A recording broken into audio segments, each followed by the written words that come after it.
香港保險真正危險嘅，可能根本唔係嗰20%嘅稅，更值得留意嘅係，過去好多人都默認錢去咗香港，監管就睇唔到嘅時代，正慢慢完結。如果你手頭上有香港分紅保單、港股、海外基金、香港物業，甚至係透過離岸公司信持有資產，呢件事同你嘅關係可能比你想象中更大。因為而家市場真正重新計數嘅，唔單止係某一張保單仲值唔值得買，而係一個更大嘅問題。當跨境資產越來越透明之後，我哋以前熟悉嘅離岸財富邏輯仲成唔成立？先將最容易令人恐慌嘅一件事講清楚。今次並唔係內地突然創造咗一項專門針對香港保險嘅新稅，更加唔係從2026年8月開始，所有買過香港保險嘅人突然都要將資產總額拎出嚟交20%，唔係咁回事。真正發生嘅係，原本已經存在咗好多年嘅境外所得申報規則，喺2026年出現咗越來越明確嘅執行信號。8月初，市場首先喺香港保險股身上感受到壓力，北京、杭州等地陸續出現針對部分境外保險收益進行個稅處理嘅案例，涉及保單分紅、預繳保費形成嘅利息，以及部分退保、減保、提取收益等情況。消息出咗之後，友邦、保誠呢啲同內地訪客業務關係比較深嘅保險股明顯受壓。點解啲股票會跌得咁快？好多人第一反應係因為客戶之後少賺20%，但如果只理解到呢一層，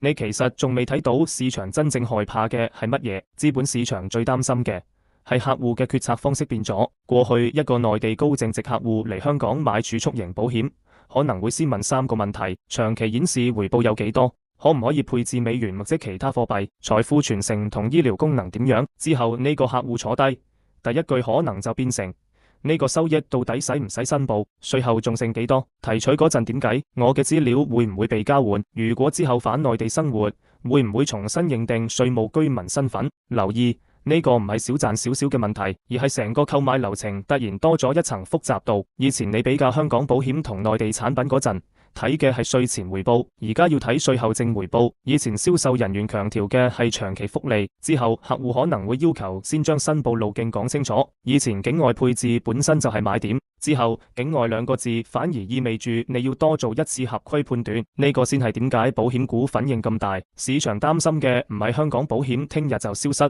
而係香港過去嗰種高速增長嘅內地客戶業務要重新定價，兩者差別好大。香港保險當然唔會因為稅務執行加強就突然失去晒全部價值，好多產品本身就唔係單純用嚟賺收益。醫療保障、多幣種資產、壽險保障、長期儲蓄、家庭傳承，呢啲功能都唔會因為徵稅2個字自動消失。真正受影響最大嘅係嗰啲銷售邏輯高度依賴境外高回報嘅儲蓄同分紅型產品。如果一張保單過去最大嘅吸引力就係睇落比內地產品高幾個百分點，咁你之後一定要重新計，因為客戶真正拎到手頭嘅從來唔係宣傳頁上嗰個靚數字，係稅後，係扣咗費用之後，係考慮埋匯率之後，係考慮埋資金使用期限之後，係你真正可以拎走嘅錢。所以今次件事第一個好重要嘅變化就係投資者開始有稅前收益思維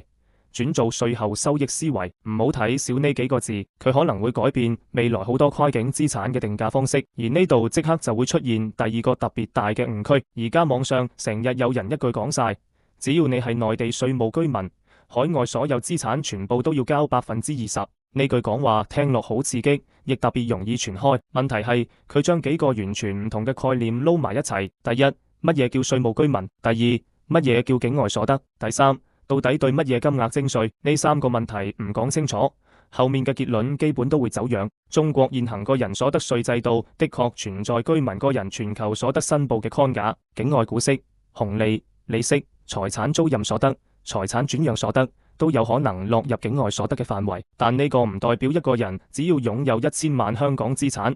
第2日就要拎200萬出嚟交稅。稅務機關通常關心嘅唔係你有幾多錢，而係你呢一年賺咗乜嘢性質嘅錢。例如你有一套1000萬港元嘅香港住宅，間屋本身值1000萬，唔等於直接拎1000萬乘20%。如果出租，講嘅係租賃所得；如果買出，講嘅係財產轉讓所得。而財產轉讓通常仲要睇返原本嘅買入成本同合理費用。假設你1000萬買入，最後900萬買掉，你甚至冇產生正數嘅轉讓所得，呢個同有1000萬資產，所以交200萬稅完全唔係同一個概念。再例如股票，你戶口入面有500萬港股，亦唔代表稅務機關直接對呢500萬資產指20%。真正要分清楚嘅係股息紅利、交易產生嘅收益同埋相關規則點樣適用。所以之後再見到海外資產全面20%呢種講法，先問一句，到底係對資產總額，定係對某類所得？淨係呢一句就可以篩走大半製造焦慮嘅內容。第二個問題就係稅務居民身份，好多人會話我已經攞咗香港身份證，我已經係香港永久居民，我人喺香港返工，咁係咪同內地完全冇關係？都唔可以咁簡單判斷。稅務居民唔係淨係睇你攞邊張身份證，仲會涉及住所、家庭、經濟利益中心、實際居住時間等因素。對於一啲喺內地仲有戶籍、家庭、主要經濟關係，同時又喺香港返工同生活嘅人，呢個判斷可能會好複雜。尤其係而家香港人才計劃越來越多，有人攞到香港身份，但內地戶籍仲保留住；有人喺香港返工，配偶同小朋友仲喺內地；有人主要收入嚟自香港，但公司同資產又喺內地。呢種情況下，用一句我有香港身份，所以一定唔係內地稅務居民去做幾百萬甚至幾千萬嘅資產安排，我覺得風險真係好高。稅務居民身份唔係靠自己感覺，而係規則問題。所以真正持有大量跨境資產嘅人，未來最重要嘅一件事唔係先買嘢，而係先確認自己嘅身份。因為同一套香港物業、同一張保險、同一筆股息，對唔同稅務居民身份嘅人，處理方式可能完全唔同。再講落去，我哋就一定要講一個呢幾年越來越常見嘅詞 CRS。好多短片會將 CRS 講到好似天眼系統咁，好似稅務部門一撳切，你喺香港邊間銀行有幾多錢，買咗邊套樓，保險交咗幾多，信入面擺咗乜嘢，全部即時顯示。實際上冇咁簡單。CRS 本質上係金融戶口涉稅資訊自動交換框架，符合條件嘅金融機構要識別客戶嘅稅務居民身份，按規則申報相關金融戶口資料，再由稅務機關之間按機制交換。你可以咁理解，以前唔同國家同地區之間好多金融戶口資料就好似一座座孤島，而家呢啲島之間開始起橋，橋越來越多，格式越來越統一，交換越來越制度化。呢個先係 CRS 真正犀利嘅地方。佢未必一次過將你所有資產全部顯示出嚟，但佢會不斷減少資訊斷點。以前一個人可能會覺得我喺香港有銀行戶口，內地稅務機關唔知道，我用一間離岸公司持有，人哋就睇唔到。我再套多一層信，資產同我本人就斷開。呢種諗法喺10幾20年前可能仲有比較大嘅操作空間，但去到今日風險已經完全唔同，因為銀行知道你嘅稅務居民身份，證券機構有戶口記錄，保險公司有保單資料，離岸公司有實際控制人同股權記錄，信有委人、受人同受益人，資金出入又會留低銀行流水記錄。呢啲資訊未必都喺同一日、同一張表入面出現，但一旦越來越多資料可以交叉驗證，隱藏一項資產嘅難度就會越來越高。呢個先叫穿透，唔係一個神奇嘅 AI 掃描晒你全部財富，而係唔同資料庫之間越來越容易互相印證。所以未來最要留意嘅唔係 CRS 今日有冇直接交換香港物業，截至而家都唔可以話香港所有住宅產權、租金同成交資料已經因為 CRS 每日自動傳返內地，冇公開資料支持呢種講法。香港目前推進緊嘅 CAS 同修訂後嘅 CRS， 重點仍然係放喺金融戶口、相關實體以及加密資產等申報領域，尤其係加密資產呢一塊，以前好多人覺得匿名性比較強。香港而家推進加密資產申報框架，計劃逐步建立相關資料交換機制。呢個講明監管方向好清楚，唔係淨係盯住傳統銀行戶口，而係金融資產發展到邊度，資訊交換制度就慢慢跟到邊度。所以如果你真係想理解未來5年、10年嘅大趨勢，唔好糾結 CRS 2.0到底幾時將我屋企地址傳過去，應該睇更底層嘅一件事：冇身份標籤、冇交易記錄、冇申報資料嘅金融灰色空間正越來越少。而今年真正令好多高淨值人士坐唔住嘅，其實仲唔係 CRS， 而係離岸信。7月24日，關於離岸信個人所得稅嘅新規則正式公開之後，成個跨境財富管理圈真正感受到一次制度級變化。點解？因為信一直都係好多高淨值家庭配置跨境資產時好重要嘅工具。先講清楚，信本身唔係壞嘢，佢有好多合法而且好實際嘅用途，家族傳承、未成年子女保障、資產管理、繼承安排、跨地區家族治理，甚至避免家庭成員突然去世之後，資產陷入漫長繼承程序，呢啲都係信真正存在嘅價值。問題在於市場過去一直有一種過度簡單嘅理解，只要資產放入離岸信，就唔再係我嘅，既然唔再係我嘅，未來產生嘅收益自然同我嘅稅務身份冇關係。呢個邏輯而家越來越企唔住腳。新規則強調嘅方向好明確，監管唔再淨係睇文件第一頁寫嘅名，而係睇真實出資，睇邊個實際控制，睇邊個最終攞到收益，睇經濟實質。如果你將股票、股權、物業等資產放入離岸信，相關動作本身可能會產生稅務處理，信後續產生股息、利息、財產轉讓收益，亦要按規則進一步判斷。而且如果信下面再控一間境外公司，都唔係簡單加多一層公司，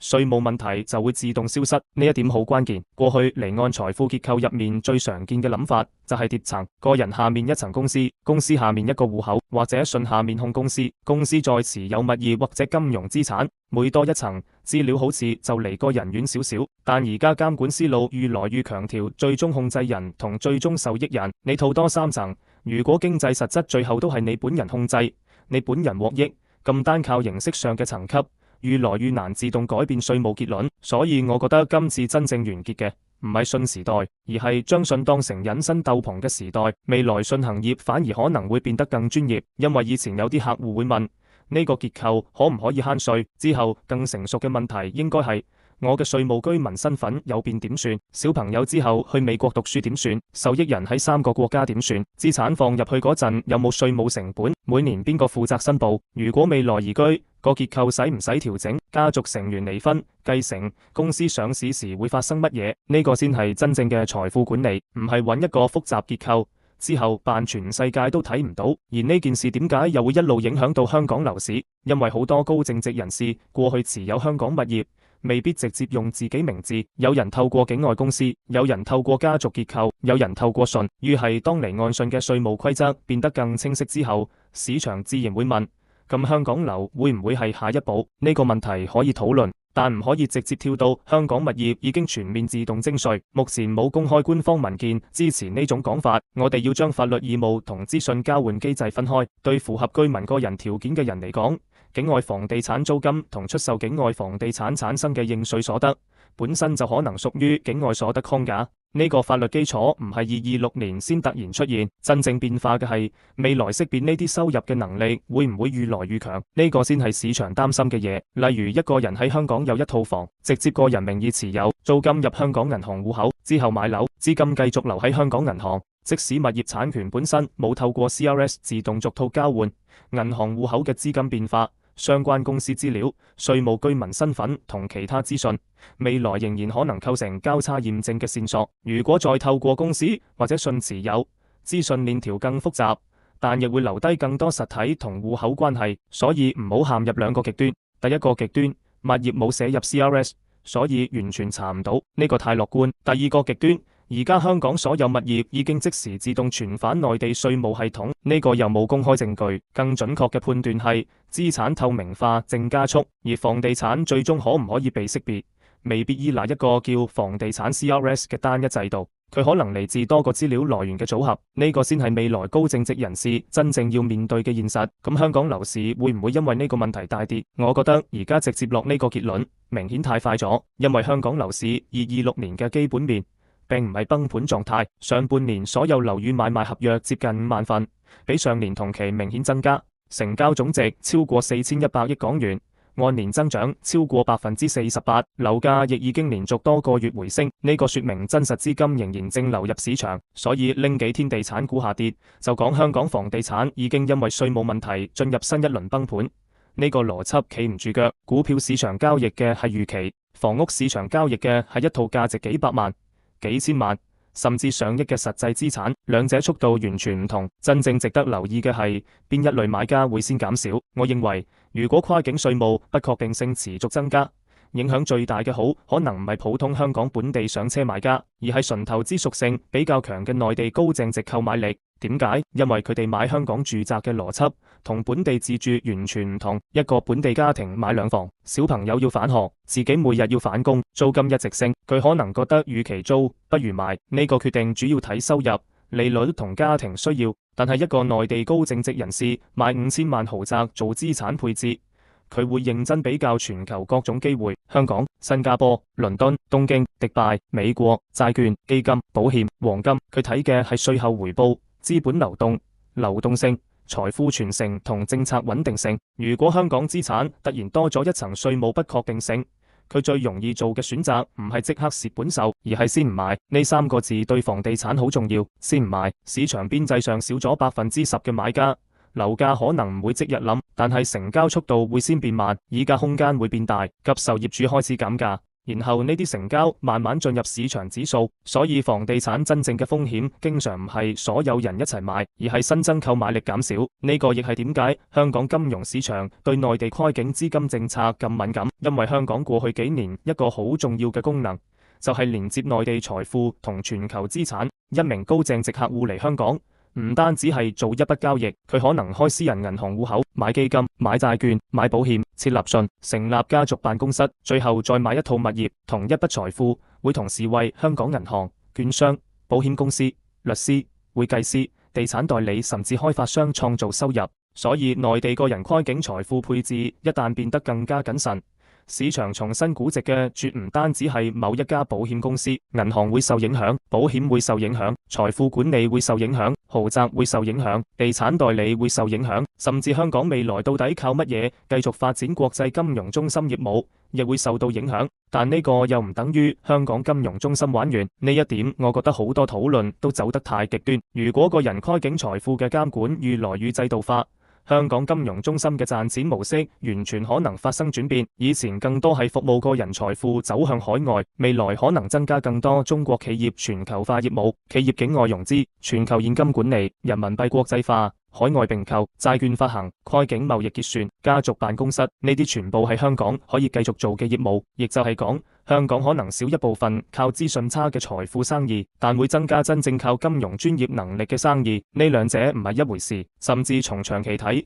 我認為後者反而更加穩定。因為一個國際金融中心真正嘅競爭力唔應該建立喺呢度比較唔容易俾人睇到，應該建立喺資金出入方便、法律制度成熟、產品夠多、融資成本有競爭力、專業服務完善、連接全球市場，可以解決複雜跨境交易。如果香港最後必須靠資產藏得住先可以吸引財富，講呢種模式本身亦好難長久。所以今次事情放遠少少睇，其實係逼緊香港財富管理行業升級，保險亦係一樣。之後香港保險到底仲有冇競爭力？答案唔係簡單嘅有或者冇，要分產品。純保障型保險同儲蓄分紅型保險本身就唔係一回事。一張醫療險嘅核心價值係醫療保障，一張壽險嘅核心價值係風險轉移，一張長期儲蓄分紅保單則明顯更容易受到稅後收益變化影響。所以真正重新定價嘅，好可能主要係儲蓄同財富管理型保險。假設過去一款產品長期顯示回報好吸引，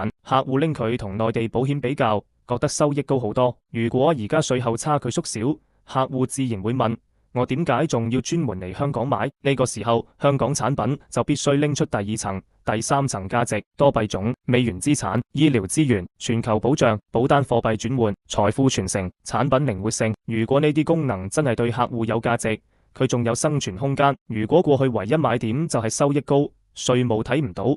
咁未來會越來越難買。所以行業唔會消失，但銷售話術一定會改變。我甚至覺得呢個係好事，因為過去有啲香港保險營銷真係太誇張，將長期顯示收益講到好似保證收益，將境外配置講到好似天然免稅，將財富傳承講到好似任何結構都可以隔離一切風險。呢種銷售邏輯本身就應該被淘汰。未來真正專業嘅顧問一定要咁喺客戶買之前先講風險，稅務點樣算，收益邊啲係保證，邊啲唔係保證，退保損失幾多，匯率風險係乜嘢，客戶未來轉稅務居民身份之後點算，只有呢啲問題講清楚，香港保險先會從跨境買產品變成真正嘅財富管理。而對於已經持有保單嘅人，我尤其唔建議睇到新聞就即刻退保，因為一張長期保單最怕嘅就係喺錯誤時間退出，你可能已經交咗好多年，現金價值仲未完全累積起嚟，而家突然退保，首先可能產生保單損失，其次，如果你正好透過退保實現咗一部分收益，稅務問題反而可能從賬面變成現實，所以聽到徵稅就退保，未必係避緊風險，有時反而係主動製造一筆交易。你真正要做嘅係將保單資料拎出嚟，睇清楚累計投入、現金價值、已派分紅、提取記錄、未來繳費義務，然後再按自己嘅稅務身份再判斷，唔好將投資決定建立喺微信群一張截圖上。同樣，如果你手頭上有香港物業，亦唔好因為聽到物業可能被納入監管就即刻折價手，先搞清楚自己點解持有。如果係長期自住，現金流穩定，房貸壓力唔高，稅務問題同純投資客完全唔同。如果係長期收租投資，咁就認真重算稅後租金回報。如果係透過公司順持有，先搞清楚結構。如果準備買出，先將原始買入成本、裝修費用、過往租金全部整理出嚟，呢個先係面對規則變化真正成熟嘅做法，唔係恐慌，而係重新算賬。講到呢度，成件事其實已經越來越清楚咗。真正嘅大趨勢只有一句話：離岸唔再等於人身。你當然仲可以擁有海外資產，你當然仲可以喺香港買保險、買股票、買樓、設立公司、設立信，甚至做全球資產配置，呢啲事情都冇消失。改變嘅係過去嗰個隱含前提。過去有人覺得，只要資產放到另一個司法地區，國內稅務體系就天然睇唔到。之後呢個假設越來越危險。點解？全球100多個國家同地區都推進緊唔同形式嘅稅務資訊合作，銀行戶口越來越透明，公司最終受益人越來越透明，信越來越強調實際控制同最終利益。而家連加密資產都開始納入新嘅申報框架，呢個唔係淨係中國先出現嘅現象，呢個係全球監管共同嘅大方向。原因亦好簡單，如果本國居民只要將資產轉到境外，就永久脫離稅務體系，咁所有全球所得制度都會失去意義。所以從監管邏輯睇，資訊交換只會越來越成熟，而唔係越來越鬆。真正值得思考嘅問題係投資者點樣適應。我覺得未來跨境投資要建立一個新嘅順序。以前好多人嘅順序係先睇收益，再睇風險，最後先諗稅。之後應該反過來，先確認身份，再確認稅務，然後睇結構，最後先睇收益。舉個最簡單嘅例子，兩個項目稅前年化都5%。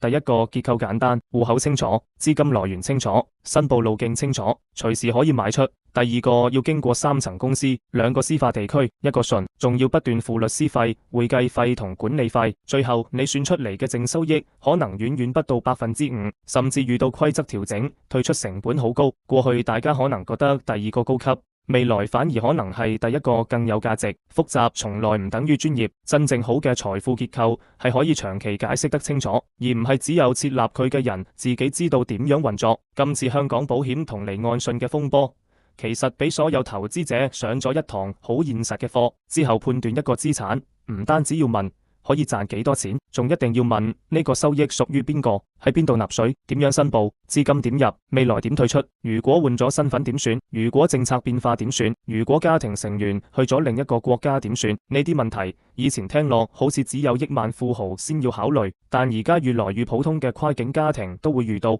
因為香港同內地之間嘅人員流動越來越大，有人喺深圳返工，香港買樓，有人小朋友喺香港讀書，有人透過人才計劃搬到香港，有人拎香港身份之後仍然喺內地經營公司，有人香港有保險，內地有生意，新加坡仲有戶口。呢種生活方式本身越來越跨境，於係稅務身份同資產身份亦越來越複雜。如果你仲用過去我人喺邊度，錢就只歸邊度管嘅簡單思維，好容易出問題。而從香港自己嘅角度睇，呢一輪變化亦唔完全係壞消息。短期一定有壓力，保險新單可能觀望，豪宅投資客可能放慢，銀行處理客戶會更謹慎，財富管理業務嘅合規成本會上升。但中長期真正合規嘅金融服務需求反而會增加。高淨值家庭以前自己搭一套結構，之後會要真正熟兩地甚至多地規則嘅律師、稅務師、信公司、私人銀行同家族辦公室，企業亦要更成熟嘅跨境資金管理。